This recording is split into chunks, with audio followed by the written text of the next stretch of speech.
الحمد للہ وحدہ والصلاة والسلام علی من لا نبی بعدہ اما بعد۔ آج نماز تراویح میں آپ نے دوسرا پارہ سنا ہے اور اس کے بارے میں انتہائی اختصار کے ساتھ کچھ باتیں آپ کے سامنے رکھنی ہیں۔ اس پارے کے شروع میں اللہ تبارک و تعالی نے قبلہ کی تبدیلی کا قصہ بیان فرمایا ہے۔ مسلمانوں کا قبلہ پہلے بیت المقدس تھا اور اللہ تعالیٰ کا بعد میں حکم نازل ہوا تو مسلمانوں کا قبلہ بیت اللہ کعبہ قرار پایا۔ اس قصے کے اندر بہت ساری نصیحتیں ہیں۔ سب سے پہلی نصیحت تو یہ ہے کہ جو لوگ اللہ کے احکامات پر تنقید اور اعتراض کرتے ہیں وہ بے عقل ہیں، کم علم ہیں، بے وقوف اور جاہل ہیں، جیسا کہ اللہ تعالیٰ نے اس پارے کی ابتدا ہی ان الفاظ سے کی ہے، سَيَقُولُ السُّفَهَاءُ مِنَ النَّاسِ۔ دوسری نصیحت اس قصے کے اندر یہ ہے کہ اس واقعے کے ذریعے اللہ عز و جل نے مسلمانوں کو نماز کی عظمت، اس کی فضیلت اور اس کی اہمیت بتائی ہے۔ فرمایا وَمَا كَانَ اللَّهُ لِيُضِيعَ إِيمَانَكُمْ، اللہ تعالیٰ تمہارے ایمان کو ضائع نہیں کرے گا۔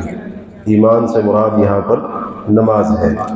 تیسری نصیحت، اللہ تبارک و تعالیٰ نے قبلہ کی تبدیلی کی حکمت بیان کرتے ہوئے فرمایا لِنَعْلَمَ مَن يَتَّبِعُ الرَّسُولَ مِمَّن يَنقَلِبُ عَلَىٰ عَقِبَيْهِ، ہم نے قبلہ کی تبدیلی کا حکم اس لیے دیا ہے تاکہ ہم جان لیں کون ہمارے رسول صلی اللہ علیہ وسلم کی اتباع کرتا ہے اور کون ایڑیوں کے بل پھر جاتا ہے یعنی نافرمانی کرتا ہے۔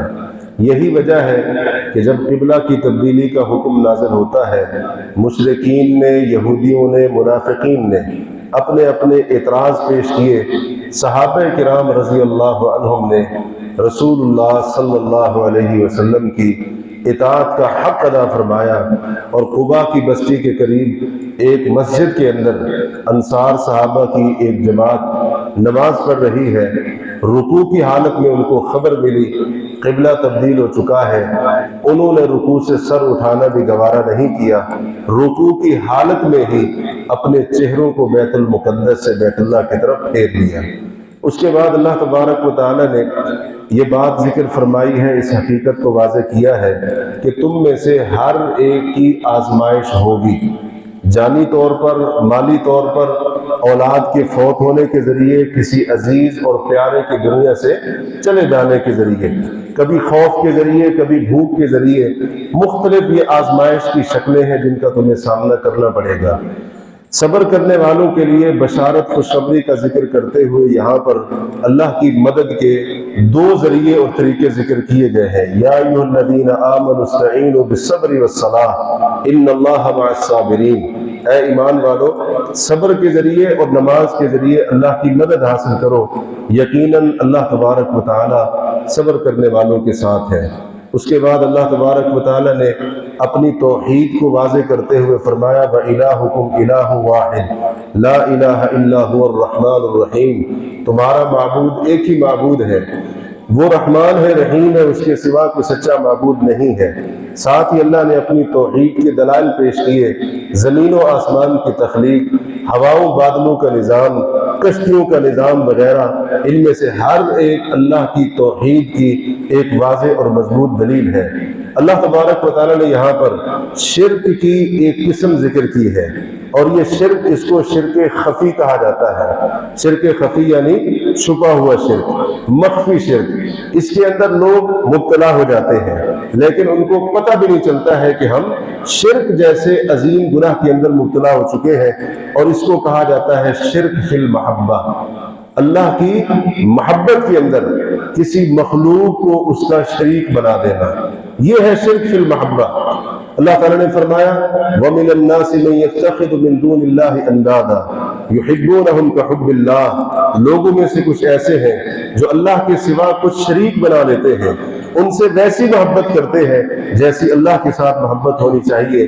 والذین آمنوا اشد حبا للہ، جو ایمان والے ہوتے ہیں ان کو سب سے زیادہ محبت اللہ کے ساتھ ہوتی ہے۔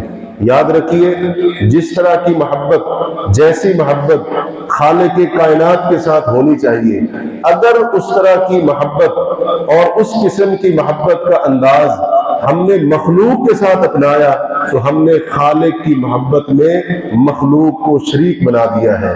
دنیا کی محبت ہو، مال اولاد کی محبت ہو، اسی طریقے سے مال تجارت وغیرہ کی محبت ہو، کسی بھی معاملے کی محبت ہو، اگر وہ اللہ کی محبت کے اوپر غالب آ جاتی ہے تو یہ شرک فی المحبت ہے۔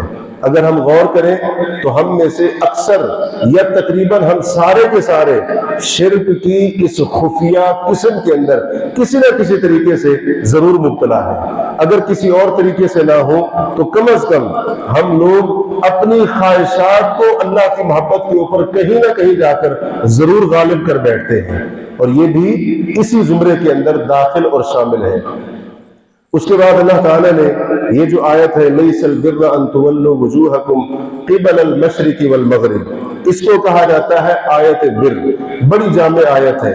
اس میں اللہ تبارک و تعالیٰ نے ایمانیات، عبادات، حقوق اللہ، حقوق العباد، اخلاقیات، ان تمام چیزوں کا ذکر کیا ہے، اور ان تمام باتوں کا ذکر کرتے ہوئے جن لوگوں کے اندر یہ اوصاف جو اس آیت میں بیان ہوئے ہیں پائے جاتے ہیں، رب کائنات نے ان کے حق میں گواہی دی، اولئک الذین صدقوا واولئک هم المتقون، یہی لوگ ہیں جو سچے ہیں اور یہی لوگ متقی اور پرہیزگار ہیں۔ اگر میں اور آپ اپنے آپ کو سچا مسلمان بنانا چاہتے ہیں، میں اور آپ اپنا نام متقین کی فہرست کے اندر شامل کروانا چاہتے ہیں، تو جو باتیں، جو کام اس آیت میں بتائے گئے وہ خوبیاں اپنے اندر پیدا کر لیں، انشاءاللہ ہم ایمان میں بھی سچے ہو جائیں گے اور ہم متقین کی فہرست میں بھی اپنے آپ کو شامل کروانے والوں میں کامیاب ہو جائیں گے۔ اس کے بعد اللہ تعالیٰ نے قصاص کا مطلب یہ ہے اگر کوئی شخص کسی کو ظلم اور زیادتی کرتے ہوئے ناحق قتل کر دیتا ہے تو بدلے میں قاتل کو قتل کیا جائے گا، جان کے بدلے میں جان۔ قصاص کا ذکر کیا، دیت کے مسائل ذکر کیے، وصیت کے احکام، روزے کے مسائل، اور اسی طرح سے حج، جہاد کے احکامات کو تفصیل کے ساتھ بیان کیا ہے۔ اللہ تبارک و تعالی نے قتال اور جہاد کی فرضیت کا ذکر کرتے ہوئے ایک بڑی اہم بات ارشاد فرمائی ہے، ہماری اس کی طرف توجہ دلائی ہے، اس کے اوپر مجھے اور آپ کو غور بھی کرنا چاہیے اور ہمیشہ اس آیت کو، اللہ کی اس بات کو یاد رکھنا چاہیے۔ فرمایا فَعَسَىٰ أَن تُحِبُّوا شَيْئًا أَن تَكْرَهُوا شَيْئًا وَهُوَ خَيْرٌ لَكُمْ، عین ممکن ہے تم کسی چیز کو ناپسند کرو اور وہ تمہارے حق میں بہتر ہو، وَعَسَىٰ أَن تُحِبُّوا شَيْئًا وَهُوَ شَرٌّ لَكُمْ، یہ بھی عین ممکن ہے تم کسی چیز سے محبت کرو اور وہ تمہارے لیے شر ہو اور نقصان کا باعث ہو۔ وَاللَّهُ يَعْلَمُ وَأَنْتُمْ لَا تَعْلَمُونَ، اللہ جانتا ہے تم نہیں جانتے ہو۔ تو اس لیے اگر کبھی ہمیں ناکامی کا سامنا کرنا پڑے، ایک کام ہم چاہتے تھے ہو جائے لیکن نہیں ہوا، ایک کام جس کے ہونے کو ہم کامیابی سمجھ رہے تھے نہیں ہوا، اب گھبرانا نہیں ہے، مایوس نہیں ہونا ہے، دل چھوٹا نہیں کرنا ہے، اپنی تقدیر کو نہیں کوسنا ہے، مقدر کو نہیں کوسنا ہے، میری تو تقدیر ہی خراب ہے، میرا تو مقدر ہی خراب ہے، ہر بار میرے ساتھ ایسے ہوتا ہے۔ اللہ کے اس فرمان کو یاد رکھو، وَعَسَىٰ أَن تُحِبُّوا شَيْئًا وَهُوَ شَرٌّ لَكُمْ، اللہ کا قرآن کہہ رہا ہے ہو سکتا ہے کہ جس چیز سے تم محبت کر رہے ہو، پسند کر رہے ہو، اس کے اندر تمہارے لیے کوئی شر اور نقصان موجود ہو، تم چاہ رہے ہو یہ کام ہو جائے لیکن وہ کام نہیں ہوا، اس لیے اپنے رب کے فیصلے کے اوپر یقین رکھو اور تمہیں اس بات کے اوپر اطمینان ہونا چاہیے اگر یہ کام نہیں ہوا تو اس کا نہ ہونا ہی بہتر تھا، کیونکہ ہو سکتا ہے میری نظر میں اس کا فائدہ ہو لیکن اللہ تو جانتا ہے نا، واللہ یعلم وانتم لا تعلمون، اللہ جانتا ہے اور اس میں حقیقت میں میرے لیے کہیں نہ کہیں شر یا نقصان کا پہلو ہوگا۔ تو اس بات کو ہمیں ہمیشہ یاد رکھنا چاہیے۔ بہت ساری پریشانیوں، مشکلات، ٹینشن کا حل اس آیت کے اندر اللہ نے بتا دیا ہے۔ حج کے احکام اور مسائل ذکر کرتے ہوئے ایک بڑی ہی جامع دعا ذکر کی گئی ہے، ربنا آتنا فی الدنیا حسنہ وفی الآخرۃ حسنہ وقنا عذاب النار۔ یہ دعا ہمیں عام طور پر یاد ہوتی ہے، اس دعا کو اپنی نماز کا حصہ بنائیں، اپنے سجدوں کے اندر یہ دعا مانگیں، جب بھی دعا کریں کوشش کریں یہ دعا ضرور اپنی دعا کا حصہ بنائیں۔ حسنہ کا جو لفظ ہے اس کا بڑا وسیع مفہوم ہے، چاہے دنیا کے اندر حسنہ ہو یا آخرت کے اندر حسنہ ہو، دونوں جگہ کے اوپر اس کا بڑا وسیع مفہوم ہے، اور اس کے اندر ہر قسم کی خیر اور بھلائی شامل ہو جاتی ہے۔ نبی کریم علیہ السلام کے بارے میں آتا ہے آپ اکثر یہ دعا پڑھا کرتے تھے۔ اللہ تبارک و تعالیٰ نے اس کے بعد فرمایا یا ایھا الذین آمنوا ادخلوا فی السلم کافہ، اے ایمان والو اسلام کے اندر پورے کے پورے داخل ہو جاؤ۔ اسلام میں پورا داخل ہونا ہے، ظاہری طور پر بھی باطنی طور پر بھی، اوپر سے بھی اندر سے بھی۔ اسی طرح سے اسلام کے عقائد، اسلام کی عبادات، اسلام کے معاملات، اسلامی اخلاق، اسلامی معیشت، اسلامی معاشرت، اسلامی ثقافت، اسلامی تمدن، اسلام پورے کا پورا ایک جامع نظام زندگی ہے، مکمل ضابطہ حیات ہے۔ تو جب مسلمان ہوئے ہیں تو ادخلوا فی السلم کافہ، اپنی مرضی کے اسلام میں کچھ چیزیں لے لی، کچھ چھوڑ دی، جو دل چاہا اسلام کا حکم مان لیا، جب دل کسی معاملے کے اندر نہیں مان رہا ہے اسلام کا حکم چھوڑ دیا۔ اس طرح کا مسلمان نہیں بننا ہے، بلکہ ادخلوا فی السلم کافہ، اللہ نے ایمان والوں کو فرمایا اسلام کے اندر پورے کے پورے داخل ہو جانا۔ اگر ہم نے نماز، روزہ، عبادات یہ چیزیں اگر اسلام سے لینی ہے تو پھر رسم و رواج بھی اسلام والے، ہمارے شادی کے طریقے بھی اسلام والے۔ اگر ہمارے گھر کے اندر کوئی غم کا ماحول پیدا ہو جائے تو پھر غم کے اوپر جو طریقے ہوتے ہیں، دیگر معاملات ہوتے ہیں، وہ بھی اسلام کے مطابق۔ ایسا نہ ہو نماز، روزہ، عبادات اسلام سے اور یہ شادی غمی کے طریقے ہم کسی اور قوم سے لے لیں، کسی اور قوم کی عادات کو اپنا لیں، یہ چیز نہیں ہے، بلکہ یہ ادخلوا فی السلم کافہ اس کے بالکل خلاف ہے۔ اس کے بعد یہ جو دوسرا آخری آدھا پارہ ہے، دوسرا جو آدھا ہے اس کے اندر اللہ تعالیٰ نے بہت سارے ازدواجی، خاندانی، معاشرتی مسائل بڑی تفصیل کے ساتھ بیان کیے ہیں۔ نکاح کا مسئلہ ہو، حق مہر کے معاملات ہو، طلاق اور خلا کے مسائل ہو، عدت کے احکامات ہو، اس سے متعلقہ بہت ساری باتیں اللہ تبارک و تعالیٰ نے یہاں پر ذکر کی ہیں۔ ظاہر ہے جب ازدواجی زندگی کی بات ہوتی ہے، معاشرتی معاملات کی بات ہوتی ہے، تو اس کے اندر مال، پیسہ، کمائی، آمدنی اس کی بنیادی اہمیت ہے، بنیادی ضرورت ہے انسان کی۔ انسان کمائے گا، پیسہ ہوگا، ذاتی ضروریات، گھریلو اخراجات یہ سارے کے سارے پورے ہوں گے۔ اللہ تبارک و تعالیٰ نے یہاں پر ایک بڑی اہم چیز کی طرف توجہ دلائی ہے۔ عام طور پر ایسا ہوتا ہے جب ذریعہ آمدنی کی بات ہوتی ہے تو لوگ اس ذریعہ آمدنی کے انتخاب کرتے ہیں کہ جس کے اندر محنت کم ہو، پیسہ زیادہ ہو۔ حلال حرام کا فرق لوگ نہیں کرتے ہیں۔ تو اللہ تعالیٰ نے یہاں پر دو چیزیں ذکر کی ہیں، ایک چیز ذکر کی ہے شراب، دوسری چیز ہے جوا۔ فرمایا آپ سے شراب اور جوئے کے بارے میں سوال کرتے ہیں، آپ ان سے کہہ دیجئے کہ ان کے اندر فائدے بھی بہت سارے ہیں، یعنی ظاہری طور پر فائدے بہت سارے ہیں، لیکن ان کا جو گناہ ہے وَإِثْمُهُمَا أَكْبَرُ مِن نَفْعِهِمَا، شراب اور جوئے کا گناہ ان کے فوائد، ان کے منافع سے کہیں زیادہ بڑا ہے۔ تو یہاں سے ہمیں یہ سبق سیکھنا چاہیے کہ ذریعہ آمدنی ہم نے کسی ناجائز کام کو نہیں بنانا ہے، اس کام کو نہیں بنانا ہے جس سے پیسہ زیادہ آ رہا ہے۔ جیسا کہ آج کے لوگوں کا مزاج بنا ہوا ہے، حلال حرام کی تمیز لوگ کھو چکے ہیں، جائز ناجائز کا فرق کرنا لوگ اس کو بھلا چکے ہیں، بس پیسہ زیادہ ہونا چاہیے۔ پیسہ، دولت، مال کس کام سے زیادہ بنتا ہے؟ لوگوں کی توجہ، رجحان اسی کام کی طرف زیادہ ہوتا ہے۔ ہم مسلمان ہیں، اللہ نے یہاں پر واضح کر دیا ہے، ایک طرف شراب کے ظاہری طور پر بے شمار فائدے ہو، ایک طرف جوئے کے ظاہری طور پر بے شمار منافع اور فوائد کا ایک نہ ختم ہونے والا سلسلہ ہو، اللہ نے فرمایا دوسری طرف شراب اور جوئے کا گناہ ان کے ظاہری لاتعداد فائدوں کے اوپر بھاری اور ان سے بڑا ہے۔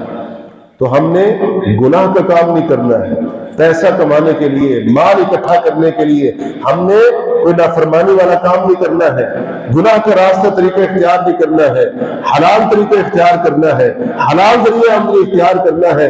بے شک اس کے ذریعے آمدنی محدود کیوں نہ ہو، برکتیں اللہ نے ڈالنی ہے، اخراجات ضروریات اللہ تعالیٰ پوری فرما دے گا۔ اللہ تبارک و تعالیٰ مسائل کو حل کرنے والا ہے۔ پیسہ، دولت، مال کی کثرت، خزانوں کے انبار، یہ انسان کی ضرورتوں کو پورا نہیں کرتے ہیں، یہ بندے کے مسائل کو بڑھاتے ہیں، مسائل کا حل نہیں ہے۔ اس بات کو آج کے دور کے اندر خاص طور پر سمجھنے کی بہت زیادہ ضرورت ہے۔ اس کے بعد جب یہ مختلف قسم کے مسائل بیان ہوئے، اللہ تبارک و تعالیٰ نے طلاق کا جو مسئلہ ہے یہاں پر بڑی تفصیل کے ساتھ بیان فرمایا، اور اس کے بارے میں ایمان والوں کو ہدایات دی کہ بلا وجہ عورت کو تنگ نہیں کرنا ہے، کہ ایسے ہی روک کر رکھے اس کو نقصان پہنچانے کے لیے، اور یہ کہ یہ جو طلاق ہے یہ اللہ کی حد ہے، اللہ کی حد ہے، اور اس کا مذاق نہیں اڑانا ہے، اللہ کی حد، اس کا مذاق نہیں اڑانا ہے کہ انسان اس کو ہتھیار کے طور پر استعمال کرنا شروع کر دے۔ یہ اس اللہ کی حد کا مذاق اڑانے کے مترادف ہے جو اپنی جان کے اوپر ظلم کرنے کے سوا کچھ بھی نہیں ہے۔ قرآن یہاں پر یہ تعلیم دیتا ہے اگر تم کسی عورت کو طلاق دے دو تو تم نے اسے بے عزت کر کے نکالنا ہے، بلکہ پورے عزت و احترام کے ساتھ اس کو رخصت کرو۔ بلکہ قرآن تو کہتا ہے وَلِلْمُطَلَّقَاتِ مَتَاعٌ بِالْمَعْرُوفِ، جو طلاق یافتہ عورتیں ہیں ان کو معروف طریقے سے اچھائی کے ساتھ ان کو کچھ نہ کچھ دنیاوی طور پر فائدہ پہنچا کر رخصت کرنا ہے۔ یہ ہمارے دین کی خوبصورت تعلیمات ہے، لیکن ہمارے معاشرے کے اندر کیا معاملات ہیں، کیا کچھ چل رہا ہے، وہ بھی ہمارے سامنے ہے۔ یہاں پر ایک اور مسئلہ بیان ہوا، دوران عدت نکاح کرنا جائز نہیں ہے، چاہے عورت بیگدی کی عدت گزار رہی ہو یا پھر طلاق کی عدت گزار رہی ہو، جب تک عورت کی عدت پوری نہ ہو جائے نکاح کرنا جائز نہیں ہے۔ یہ بھی جائز نہیں ہے کہ کوئی بندہ عدت گزارنے والی عورت سے چوری چھپے وعدے لینا شروع کر دے، وعدہ کرو، قسم اٹھاؤ مجھ سے نکاح کرو گی، مجھ سے شادی کرو گی، اللہ نے اس سے بھی منع فرما دیا ہے۔ یہاں پر اللہ تبارک و تعالیٰ نے ان احکام اور مسائل کے بیان کے دوران جا بجا تقویٰ کا درس دیا ہے۔ جان لو اللہ تعالیٰ ہر بات کو جانتا ہے، یہ بات تمہیں معلوم ہونی چاہیے کہ تم اللہ سے ملنے والے ہو۔ اللہ کی ملاقات، اللہ کے سامنے حاضری وہ بار بار یاد دلائی ہے، جس کا مقصد یہی ہے کہ تم یہ نہ سمجھنا کہ میرے پاس اختیارات ہے، میں قانونی باریکیوں کو جانتا ہوں، میں عدالتوں کے چہریوں کا بڑا ماہر ہوں، فلاں وکیل، فلاں قانونی ماہر وہ میرا واقف ہے، سلام دعا ہے، میرے پاس پیسہ ہے، میں فلاں کو عدالت کے چکر لگوا کر ذلیل کر کے رکھ دوں گا، میں بھی دیکھتا ہوں میرے مقابلے میں کیسے آتا ہے۔ اس قسم کی سوچ تمہاری بھی ہونی چاہیے۔ یاد رکھو اللہ سے ملاقات ہوگی، اللہ کے ہاں تمہاری حاضری اور پیشی ہوگی، اور وہ قیامت کے دن ہوگی، اور اللہ تعالیٰ کو ہر چیز کا پتہ ہے۔ تو یہ بار بار یہاں پر درس دیا گیا ہے تاکہ ایک مسلمان کے اندر اللہ کا خوف پیدا ہو، اللہ کا ڈر پیدا ہو۔ اور یہاں پر اللہ تعالیٰ نے ایک اور بات، بڑی اہم بات کی طرف توجہ دلائی، حافظوا علی الصلوات والصلاۃ الوسطیٰ وقوموا للہ قانتین، نمازوں کی پابندی کرو، نماز عصر کی پابندی کرو۔ اس سے پہلے بھی طلاق کے مسائل، نکاح کے مسائل، اس کے بعد بھی عدت کے مسائل، طلاق کے مسائل، درمیان میں نماز کی حفاظت اور پابندی۔ اس سے دراصل یہ سبق دینا مقصود ہے اپنے خاندانی ذاتی جھگڑوں اور مسائل کے اندر تم اللہ کے حقوق کو نہ بھول جانا، اللہ کے حقوق کو نہ بھول جانا۔ تم کو جی ہمارے گھر میں مسئلہ چل رہا ہے اور مولوی صاحب آپ کو نماز کی فکر پڑی ہوئی ہے، اور تم یہ سوچو جی میرے مسئلے حل نہیں ہو رہے ہیں اور آپ جو ہے نا مجھے نماز کی طرف بلا رہے۔ نماز کو نہ چھوڑنا، نمازوں کے اوپر پابندی، نماز عصر کے اوپر پابندی۔ وقوموا للہ قانتین، جب اللہ کے لیے نماز کے اندر آ کر کھڑے ہونا پورے خشوع اور خضوع کے ساتھ، فرما بردار بن کر، مطیع بن کر، خاموش ہو کر، دل کی حاضری سے، اور اسی طرح سے اپنے ظاہر کے ساتھ متوجہ ہو کر اس طرح سے تم نے نماز پڑھنی ہے۔ اللہ کے حق کے اندر اپنے ذاتی مسائل، معاملات، مشکلات کی وجہ سے نماز کی عبادت کے اندر تم نے کوتاہی نہیں کرنی ہے۔ اس پارے کے آخر میں ایک قصہ بیان ہوا ہے، وہ قصہ ہے طالوت کا اور جالوت کا۔ طالوت کون ہے؟ بنی اسرائیل کے ایک بادشاہ۔ جالوت کون ہے؟ کافر ہے۔ دونوں لشکر لے کر مد مقابل آتے ہیں۔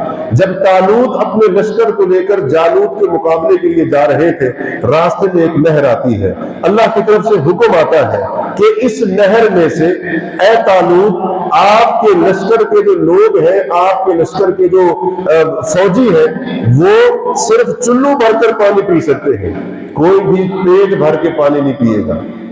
اکثر لوگوں نے مخالفت کی، پیٹ بھر کے پانی پی لیا، پیاس لگی ہوئی تھی۔ نتیجہ یہ نکلا کہ دشمن کا مقابلہ کرنے کی ہمت ان کے اندر باقی نہ رہی۔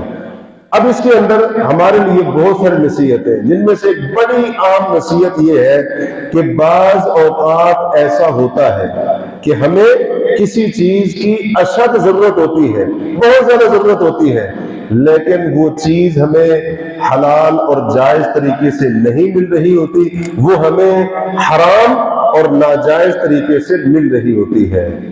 یاد رکھیے، اگر ایسا ہو تو یہ میرے اور آپ کے ایمان کا امتحان ہوگا، یہ ہماری آزمائش ہوگی۔ بے صبری کا مظاہرہ نہیں کرنا ہے، صبر کا دامن نہیں چھوڑنا ہے، اور اسی طرح سے خود ساختہ مجبوریاں نہیں گھڑنی ہے۔ آج ہی ہوتا ہے نا، بہت ساری مجبوریاں نکل آتی ہیں بندے کی، فلانی مجبوری ہے، یہ خود ساختہ مجبوریاں نہیں گھڑنی ہے، صبر کا دامن نہیں چھوڑنا ہے، ڈٹے رہنا ہے اور حرام کے قریب نہیں جانا ہے، کیونکہ اللہ کی طرف سے ایمان کو آزمایا جا رہا ہے۔ یہ آزمائش ان کی بھی ہوئی تھی، اور یہ آزمائش آج کے دور کے اندر ہم لوگوں کی بہت زیادہ ہوتی ہے، بہت زیادہ ہوتی ہے۔ لوگ صبر نہیں کرتے ہیں، صبر کا دامن چھوڑ بیٹھتے ہیں۔ وہی بات ہے، ہیلے بہانے حجتیں اور اسی طرح سے عذر اور پتہ نہیں کون کون سی باتیں، خود ساختہ مجبوریاں اور اس قسم کی باتیں، بہت سارے لوگوں کے پاس باتیں ہوتی ہیں۔ یاد رکھو، یہ باتیں اللہ کے ہاں کوئی فائدہ نہیں دینے والی ہیں۔ تو اس لیے ہم نے صبر کا مظاہرہ کرنا ہے، حرام کی طرف نہیں جانا ہے، بلکہ اپنے آپ کو روک کر رکھنا ہے۔ اس امتحان کے اندر، آزمائش کے اندر اللہ سے مدد بھی مانگنی ہے اور اپنے آپ کو اس حرام سے بچا کر رکھنا ہے۔ دوسری نصیحت اس کے اندر یہ ہے کہ جو لوگ حرام کاموں کے اندر پڑ جاتے ہیں، اللہ کی نافرمانی کے اندر پڑ جاتے ہیں، پھر ان کے اندر دشمن کا مقابلہ کرنے کی طاقت نہیں رہتی ہے، کیونکہ دشمن کے خلاف فتح صرف فوج کے ذریعے، وسائل کے ذریعے، اسلحے پیسے کے ذریعے، اور اسی طرح سے جو اعداد اور افراد ہے، تعداد نفری ہے، اور جو ظاہری وسائل ہے، ان کے ذریعے حاصل نہیں کی جا سکتی ہے، ظاہری قوت کے ذریعے نہیں، بلکہ اس کے لیے باطنی قوت کا ہونا بھی ضروری ہے، روحانی قوت کا ہونا بھی ضروری ہے۔ اور یاد رکھیے، جب کوئی قوم اللہ کی نافرمانی کے اندر مبتلا ہو جاتی ہے، اللہ کی مدد سے بھی محروم ہو جاتی ہے، اور اللہ تعالیٰ ان لوگوں کی روحانی اور باطنی قوت کو کمزور کر دیتا ہے۔ نافرمانیاں، حرام کے کام کرنے سے روحانی قوت کے اندر، ایمانی قوت کے اندر کمزوری آتی ہے، اور مسلمان کے پاس جو سب سے بڑی قوت ہوتی ہے وہ ایمان کی قوت ہوتی ہے۔ جب حرام کام ہوں گے، گناہ کے کام ہوں گے، اللہ کی حدود کی پامالی ہوگی، ایمانی قوت کمزور، اور ایمانی قوت جب کمزور ہوگی تو پھر دشمن کا سامنا کرنے کی ضرورت نہیں ہوگی، مقابلہ کرنا اور اس کے اوپر غلبہ پانا، فتح پانا، یہ تو بہت دور کی بات ہے۔ یہ چند ایک باتیں تھیں اس پارے کے تعلق سے۔ اللہ تعالیٰ مجھے اور آپ کو ان باتوں کے اوپر عمل کر کے، غور و فکر کر کے عمل کرنے کی توفیق عطا فرمائے۔ وباللہ التوفیق، وصلی اللہ علی نبینا محمد وعلى آلہ وصحبہ اجمعین۔